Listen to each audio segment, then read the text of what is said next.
Hi everyone, स्वागत है आप सबका आपके अपने चैनल केयर्स क्लासेस में। आज के इस लेक्चर में हम सब देखेंगे क्लास 12th का फिजिक्स और इसमें हम सब प्रकाश का परावर्तन गोली दर्पणों द्वारा प्रकाश का परावर्तन खत्म कर चुके हैं। अब हम सबको देखना क्या है, अपवर्तन, प्रकाश का अपवर्तन। इसमें जो दूसरा आपका टॉपिक होगा मेन, वो क्या है, प्रकाश का अपवर्तन, रिफ्रैक्शन ऑफ लाइट।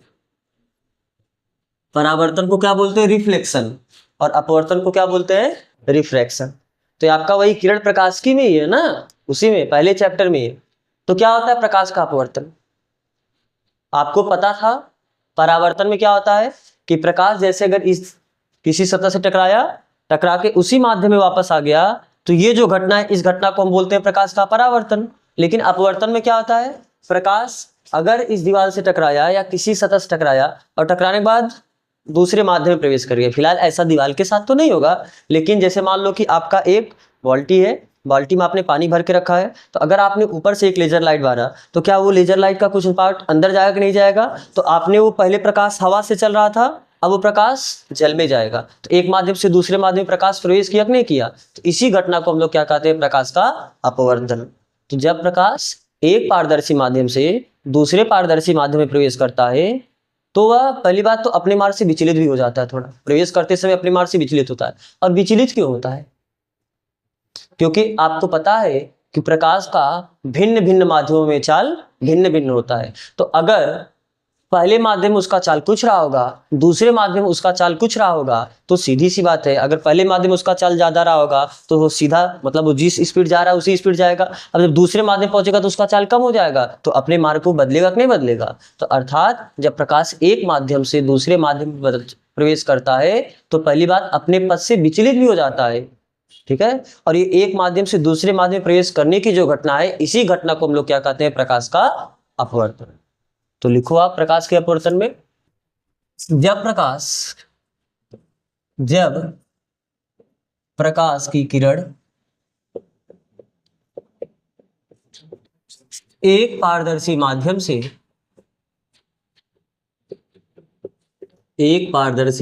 से दूसरे पारदर्शी माध्यम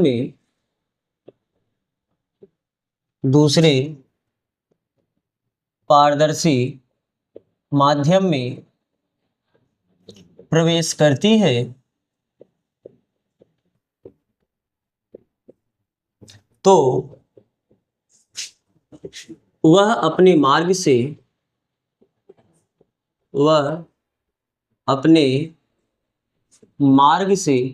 क्या हो जाती है, विचलित। तो वह अपने मार्ग से विचलित हो जाती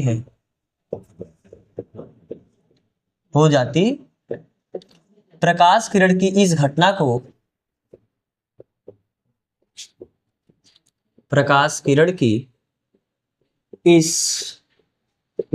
को प्रकाश का अपवर्तन कहते हैं।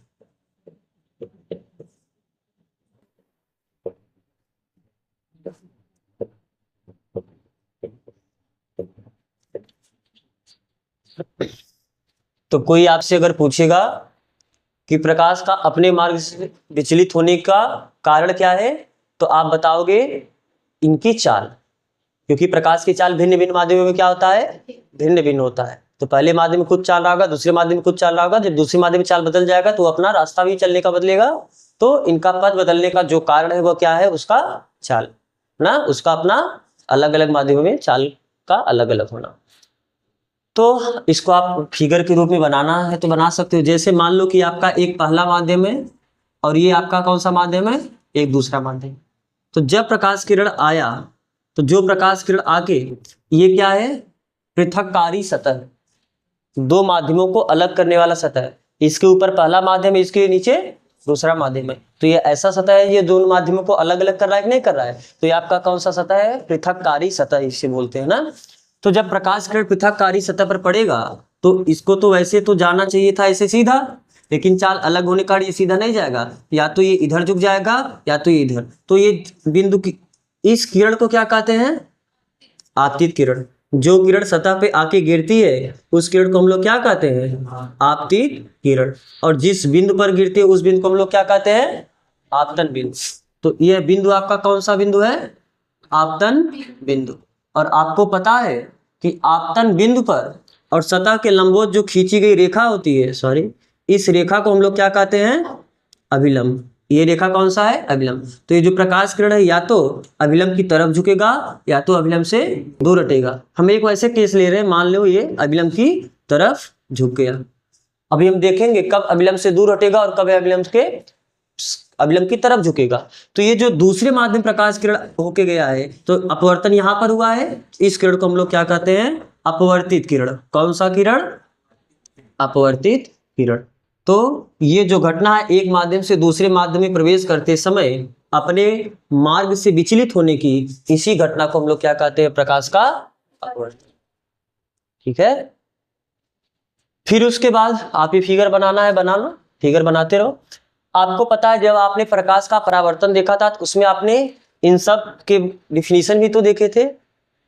जैसे आपतित किरण का डिफिनीशन क्या होता था, परावर्तित किरण देखे थे, आपतन कोण देखे थे, परावर्तन कोण देखे थे, अभिलंब देखे थे। तो सब चीज वहां पर यही है। अरे आपतित किरण वहां पर भी था, आपतित किरण यहाँ पर भी है, आपतन बिंदु वहां पर था, आपतन बिंदु यहाँ पर भी है, अभिलंब वहां पर भी था, अभिलंब यहाँ पर भी है। बस वहां पर परावर्तित किरण होती थी और यहाँ पर अपवर्तित किरण होती है। वहां पर आप बताते थे आपतित किरण और अभिलंब के बीच बने कोण को आप क्या बोलते हो? आपतन कोण। उसे कौन सा कोण बोलते थे? आपतन कोण। और दर्शाते कैसे थे? आई से। तो यहां पर भी बस अलग वो चीज तो यही होगा। अंतर क्या? वहां पर परावर्तित कोण होता, परावर्तन कोण होता था। परावर्तित किरण और अभिलंब के बीच जो कोण बनता था उसको आप कौन सा कोण बोलते थे? परावर्तन कोण बोलते थे। तो यहाँ पर तो परावर्तित किरण है, यहाँ पर अपवर्तित किरण है, तो यहाँ पर कौन सा कोण होगा? आपतन कोण, वहां पर अपवर्तन कोण। ये जो कोण हो जाएगा इस कोण को हम क्या बोलेंगे?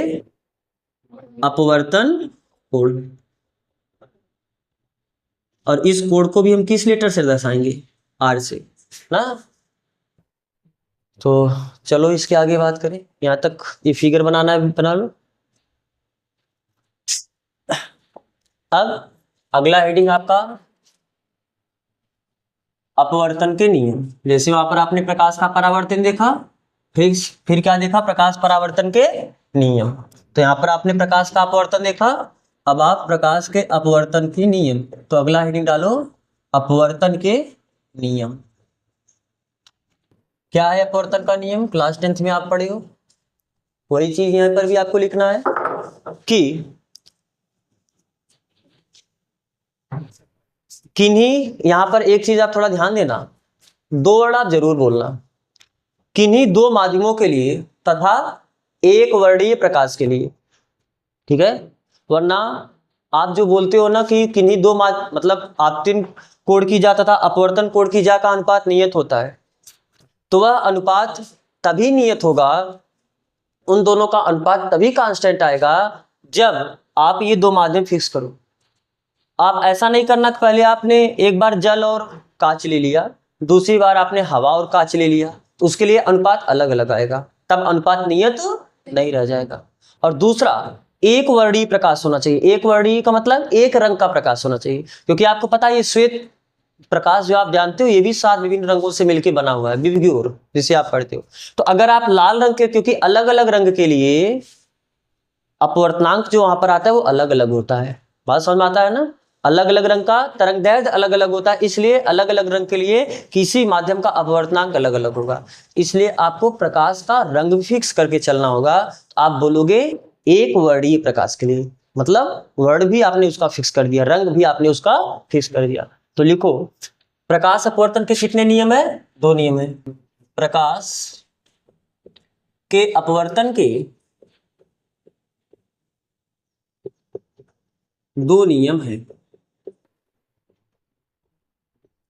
पहला नियम जो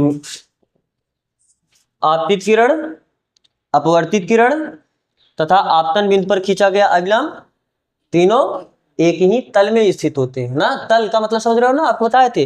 देखो ये किरण ये किरण और ये जो आपने अभिलंब खींचा है, तीनों ये बोर्ड का जो प्लेन है, जो बोर्ड का तल है, इसी तल पे तीनों स्थित हो गया है। तो वही है, पहला नियम लिखो, आपतित किरण, आपतित किरण कामा अपवर्तित किरण,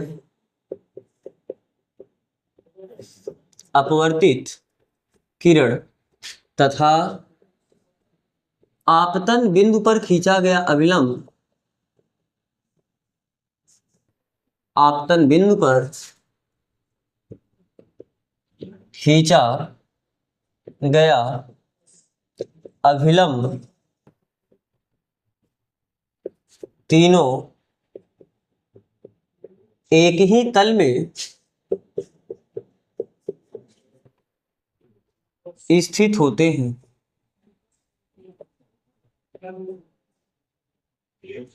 हो गया। दूसरा नियम क्या है? किन्हीं दो माध्यमों, किन्हीं दो माध्यमों तथा एक वर्णीय प्रकाश के लिए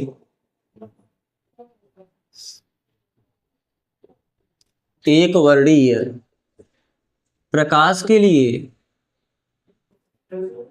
आपतन कोण, आपतन कोण कोष्ठक में आप लिख लेना आई, की ज्या, ज्या यानी साइन ना, साइन को ज्या कहते हैं, कास को कोज्या कहते हैं और टैन को स्पर्श ज्या बोलते हैं। ठीक है, तो आपतन कोण की ज्या तथा अपवर्तन कोण की ज्या, अपवर्तन कोण आर की ज्या का अनुपात नियत होता है, अनुपात नियत होता। इस बात का मतलब क्या है? मान लो ये आपका पहला माध्यम है और ये आपका दूसरा माध्यम है, कोई एक प्रकाश आया, उसको ऐसा जाना चाहिए था, वो ऐसे ना जाके ऐसे गया, तो इस किरण को हम कहते हैं आपतित किरण और ये आपका अभिलंब, इनके बीच जो कोण बना उसको कहते हैं आपतन कोण। दर्शाते किससे हैं? आई से। ये आपका जो किरण है ये कौन सा किरण है? अपवर्तित किरण। तो अभिलंब के साथ जो कोण बनाएगा ये किरण, उसको हम क्या बोलेंगे? आर, यानी अपवर्तन कोण। तो आपतन कोण की ज्या जो है, यह नियम क्या बोलता है? आप लिख सकते हो इसे, अर्थात आपतन कोण, आपतन कोण यानी आई, इसकी ज्या, ज्या मतलब इस कोण का साइन वैल्यू, और जो अपवर्तन कोण है, अपवर्तन कोण आपका क्या है? आर, उसका ज्या अर्थात उसका साइन वैल्यू, इनका जो अनुपात होगा, अनुपात मतलब जब बटे करोगे, तो आपतन कोण आई की ज्या अपवर्तन कोण आर की ज्या का अनुपात मतलब बटे करोगे, तो ये सदैव क्या आएगा? एक नियतांक आएगा। नियत आएगा, नियत मतलब एक फिक्स वैल्यू आएगा। समझ में आ रहा है ना? अर्थात अगर आप इस कोण को बढ़ाओगे तो यह, क्योंकि इस कोण को बढ़ाओगे तो कोण बढ़ाओगे तो उसका साइन वैल्यू भी बदलेगा। आपको पता है 30 अंश पे साइन का मान कुछ होता है, 45 अंश पे साइन का मान कुछ दूसरा होता है, 60 अंश पे साइन का मान कुछ दूसरा होता है। तो अलग अलग एंगल्स पे, अलग अलग कोण पर साइन का वैल्यू अलग अलग होता है कि नहीं होता है? तो अगर आप इस एंगल को बढ़ाओगे, तो अगर एंगल को बढ़ाए इसका मतलब उसका साइन वैल्यू भी बढ़ गया होगा, बदल गया होगा। तो ये आर अपने आप इस प्रकार बदल जाएगा कि ताकि उस एंगल पे जो वैल्यू आए, इन दोनों का अनुपात वही आ जाए फिर से जो पहले अनुपात आया था। बात समझ में आ रहा है ना? जो दोनों पहले एंगल था, उन दोनों एंगल्स पे जो वैल्यू का अनुपात आया था, अब भी उन्हीं इन एंगल्स पे साइन का जो वैल्यू आए उनका अनुपात वही रह जाए। तो ये बदलोगे तो ये भी अपने आप से बदल जाएगा। तो ये ऐसा बदलेगा कि ताकि इन दोनों के साइन का जो अनुपात, इन दोनों के ज्या का जो अनुपात है वो क्या है? सदैव एक नियत आए। और ये जो नियत आता है ये एक अंक होगा जिसे हम क्या कहेंगे? नियतांक। ये सदैव क्या होगा? नियतांक। और इसे हम दर्शाएंगे किससे? एन से। कैसे दर्शाएंगे? एन से। तो आप इसे लिखो। तो थोड़ा सा इस नियतांक के बारे में हमें अपने बात को आगे बढ़ाना है। ये जो दूसरा नियम है ना, इस नियम को हम लोग क्या कहते हैं? स्नेल का भी नियम कहते हैं ना। लेकिन याद रखना केवल ये दूसरा नियम, ये पहला नियम स्नेल का नियम नहीं है, केवल ये दूसरा नियम स्नेल का नियम है। आप इसे लिख लेना, इसे या इस नियम को स्नेल का नियम भी कहते हैं। स्नेल का नियम भी कहते हैं।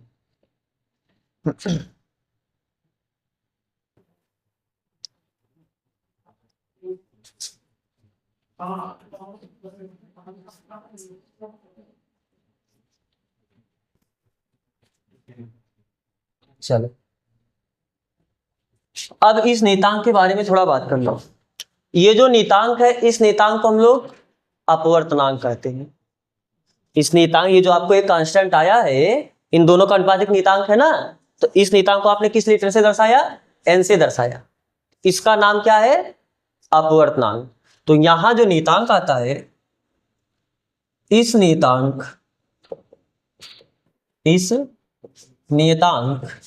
n को अपवर्तनांक कहते हैं। लेकिन केवल ऐसे मत बोलना। किसका अपवर्तनांक? पहले माध्यम के सापेक्ष दूसरे माध्यम का अपवर्तनांक को पहले माध्यम के सापेक्ष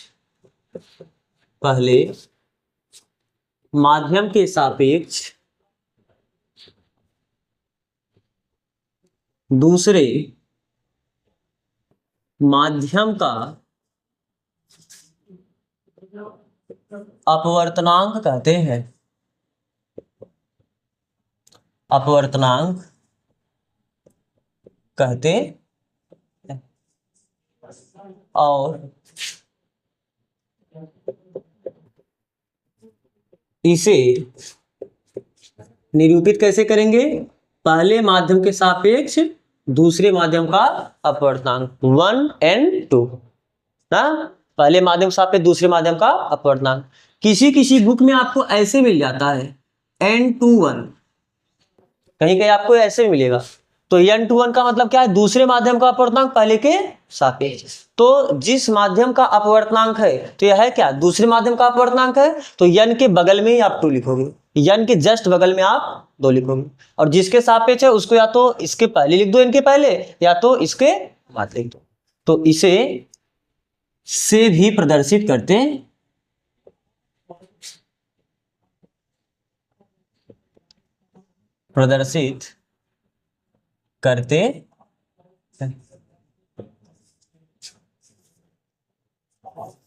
ठीक है, यानी आप ये जो नियम देखे हो, sine i upon sine r, इसको हम ऐसे भी लिख सकते हैं। क्या आपने इसी को लिखा था नियतांक n, तो अब इसको हम क्या लिख सकते हैं? ऐसे 1 and 2। समझ आ रहा है बात ना? तो चलो अपवर्तनांक से संबंधित कुछ बातों पे हम थोड़ा ध्यान देते हैं। जैसे नोट करके आप लिख सकते हो इसे। पहली बात, अभी आपने बोला कि पहले माध्यम के सापेक्ष दूसरे माध्यम का अपवर्तनांक, यही आपने बोला। मान लो अगर कभी आपका पहला माध्यम वायु हो गया या निर्वात हो गया, तो वायु या निर्वात, जो पहला माध्यम हो क्या हो जाए? वायु या निर्वात। और दूसरा माध्यम कुछ भी हो जाएगा, जल हो सकता है, कांच हो सकता है, हीरा हो सकता है, तेल हो सकता है, कुछ भी हो सकता है दूसरा माध्यम।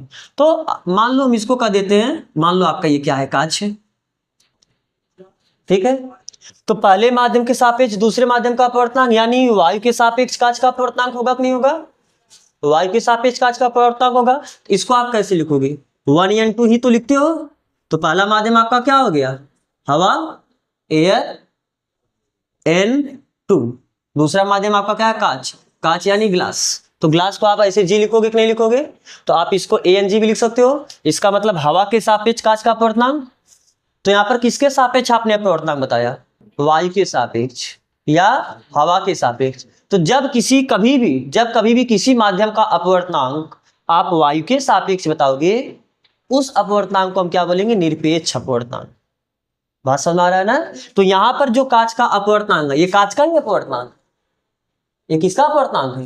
कांच का अपवर्तनांक है। हाँ, हवा के सापेक्ष। कभी कभी आप कांच का अपवर्तनांक यानी एनजी का मतलब ग्लास का अपवर्तनांक किसके सापेक्ष, जल के सापेक्ष बता सकते हो, मतलब वाटर के सापेक्ष बताओगे। तो ऐसा नहीं कि कांच का अपवर्तनांक केवल हमेशा हवा के सापेक्ष होगा, कांच का अपवर्तनांक जल के सापेक्ष भी हो सकता है, कांच का अपवर्तनांक हीरे के सापेक्ष हो सकता है, कांच का अपवर्तनांक ऑयल यानी तेल के सापेक्ष हो सकता है, तो कांच का अपवर्तनांक बहुत सारे माध्यमों के सापेक्ष हो सकता है। तो यदि कभी भी किसी माध्यम का अपवर्तनांक वायु के सापेक्ष निकला हो तो उस अपवर्तनांक को एक विशेष नाम से पुकारेंगे, निरपेक्ष अपवर्तनांक।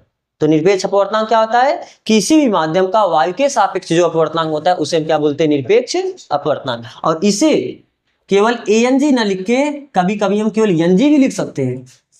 तो अगर सामने कुछ ना लिखा हो तो आप कंफ्यूज मत हो जाना, यहाँ पर हम किसके सापेक्ष समझे, कुछ नहीं लिखा है मतलब वो वायु के ही सापेक्ष है, वो हवा के सापेक्ष है। बात समझ में आ रहा है ना।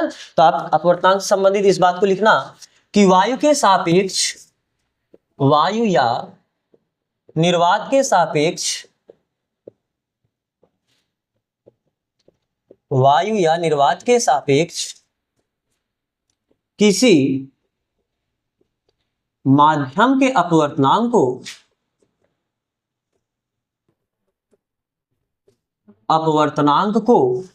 क्या कहते हैं, निरपेक्ष अपवर्तनांक कहते हैं।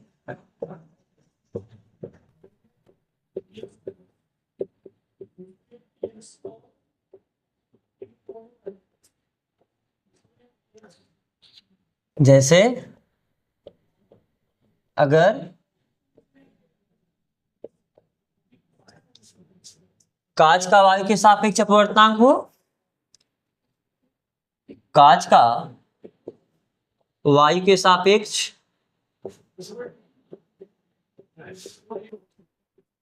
अपवर्तनांक बोलो, या इसी को हम सीधा क्या बोल सकते हैं, कांच का निरपेक्ष अपवर्तनांक ना। ये जो वायु के सापेक्ष अपवर्तनांक है इसी को हम तो निरपेक्ष अपवर्तनांक बोलते हैं। तो कांच का वायु के सापेक्ष अपवर्तनांक यानी कांच का निरपेक्ष अपवर्तनांक, निरपेक्ष अपवर्तनांक। और इसे हम दर्शाएंगे कैसे, लिखेंगे तो ऐसे ANG, और इसे हम सिंपल लिख सकते हैं केवल कैसे, NG। ठीक है। तो अगर कोई माध्यम मान लो मीडियम को हम लोग M से दर्शा दे किसी माध्यम को, तो किसी माध्यम का वायु के सापेक्ष अपवर्तनांक क्या हो जाएगा, ANM। ANM का मतलब मीडियम का, माध्यम का वायु के सापेक्ष अपवर्तनांक, और इसे हम सिंपल कैसे लिख सकते हैं, NM यानी माध्यम का अपवर्तनांक ना। फिर तो ये जो आपको मिलता है ना 1n2, जैसे हम लोग लिखते हैं ये चीज sin I upon sin R, यही बराबर हमने लिखा था n, और इसी को हम ऐसे लिखे थे 1n2। तो ध्यान से एक मिनट थोड़ा देखना, ये जो sin I upon sin R है तो 1n2 को हम ऐसे भी लिख सकते हैं क्या, n2 अपान n1। बात समझ में आ रहा है ना। तो n2 लिख दिए, इसके आगे तो कुछ नहीं लिखे, तो किसके सापेक्ष है, ये वायु के सापेक्ष है, यानी ये क्या है AN2 और ये क्या है AN1, दूसरे माध्यम का वायु के सापेक्ष अपवर्तनांक, और ये क्या है पहले माध्यम का वायु के सापेक्ष। बात समझ में आ रहा है ना। तो इसको भी याद रखना कि 1n2 को हम लोग n2 अपान n1 लिखेंगे। अगर कभी आपको ऐसा मिल जाए क्या कि जैसे मान लो वाटर के सापेक्ष ग्लास का अपवर्तनांक, जल के सापेक्ष कांच का अपवर्तनांक लिखना हो, हम इसको ऐसे भी लिख सकते हैं क्या, Ng/Nw। किसी के सापेक्ष नहीं मतलब हवा के सापेक्ष है, लिखो या नहीं लिखो ये अंडरस्टूड होगा, ये माना जाएगा कि हवा के ही सापेक्ष है। ठीक है, तो आप इसको लिख लो, इसी में इस बात को आप लिखो इसमें। अब चलो आओ हम आज रीजन देखते हैं इस फार्मूले से। आप ही पढ़ते हो ना कि जब प्रकाश विरल माध्यम से सघन माध्यम में प्रवेश करता है तो अविलंब की तरफ झुकता है, और जब सघन से विरल माध्यम में प्रवेश करता है तो अविलंब से क्यों ऐसा होता है। अच्छा, सबसे पहले उसको समझने से पहले आपको ये पता चलना चाहिए कि सघन माध्यम क्या होता है और विरल माध्यम क्या होता है।